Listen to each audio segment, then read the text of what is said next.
আসসালামু আলাইকুম everyone, welcome back to Ishan's mom happiness channel. আজ আমি দুটো ড্রিঙ্কস রেসিপি শেয়ার করছি একদম রেস্টুরেন্ট স্টাইলে। ফার্স্ট রেসিপির জন্য আমি একটা গ্লাস নিয়ে নিয়েছি, তার মধ্যে চিনি দিয়ে দিলাম। এরপর আমি দিয়ে দেব বিট লবণ। এটা আমি লেমন সোডা বা মশালা সোডা যেটাকে বলে সেটাই বানাচ্ছি। একটু জিরা গুঁড়ো আর একটু জলজিরা পাউডার দিয়ে দিলাম, আর এখানে দিয়ে দিচ্ছি একটু লেবুর রস।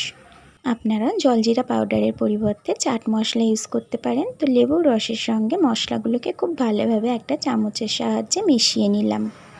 এরপর আমি দিয়ে দিচ্ছি আইস কিউব। তা আপনার প্রিয় মানুষগুলো, যেমন আপনার হাজব্যান্ড বা আপনার ছেলে বা সে যেই হোক না কেন, এই গরমে যখন বাইরে থেকে ঘরে আসবে এই রকম একটা ড্রিঙ্কস দিয়ে ওয়েলকাম করতে পারেন। একটা লেবু স্লাইস দিয়ে দিলাম। এরপর আমি দিয়ে দিচ্ছি স্প্রাইট। আমি এখানে স্প্রাইট ইউজ করেছি, আপনারা যে কোনো ধরনের সোডা ইউজ করতে পারেন।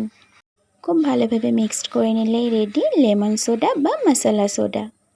গরমের দিনে এই ড্রিঙ্কসটা খেতে দারুণ লাগে, আপনারা একবার বাড়িতে ট্রাই করতে পারেন। চলে যাব আমি আমার নেক্সট রেসিপিতে। নেক্সট আমি বানাবো পোমিগ্রানেট মুজিতো। তার জন্য আমি কিছুটা পোমিগ্রানেট নিয়ে নিয়েছি, যেগুলোকে আমরা বাংলায় ডালিম বলি। কিছুটা ডালিম আমি গ্লাসের মধ্যে নিয়ে নেব। বাড়িতে গেস্ট আসলে আপনারা এইরকম একটা ড্রিঙ্কস বানিয়ে দিতে পারেন, দারুণ টেস্ট হয় আর এটা দেখতেও ভীষণ সুন্দর হয়। তাই তো এটা দিয়ে আমি একটু ডালিমগুলোকে ক্রাশ করে নেব, মানে ডালিমগুলো গোটা গোটাই থাকবে, কিন্তু একটু ডালিমের জুসগুলোকে বার করে নেব। তারপর আমি একটু লেমন জুস দিয়ে দেবো এর মধ্যে। এই দুটো ড্রিঙ্কসই আমার বাড়ির প্রত্যেকটা মেম্বারের খুব ভালো লেগেছে। আপনারাও অবশ্যই একদিন বানিয়ে দেখতে পারেন, দারুণ টেস্ট। তো আমি একটু চিনি দিয়ে দিলাম এর মধ্যে। এরপর আমি একটু বিট লবণ দিয়ে দিলাম আর একটু জলজিরা পাউডার দিয়ে দিলাম। এটাতেও সেম জলজিরা পাউডার আপনাদের কাছে না থাকলে চাট মশলা দিয়ে দেবেন।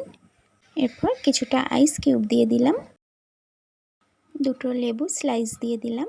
এরম ধরনের আরও অনেক ড্রিঙ্কস রেসিপি আমার চ্যানেলে দেওয়া আছে, আপনারা দেখতে চাইলে আমার চ্যানেলটাকে ভিজিট করতে পারেন। এখানে আপনারা যে কোনো ধরনের সোডা ইউজ করতে পারেন, বাট আমি এখানে স্প্রাইট ইউজ করলাম, আপনারা 7 আপও ইউজ করতে পারেন। এই তো খুব ভালোভাবে মিক্সড করে নিলেই রেডি পমিগ্রানেট মুজিতো, একদম রেস্টুরেন্ট স্টাইলে।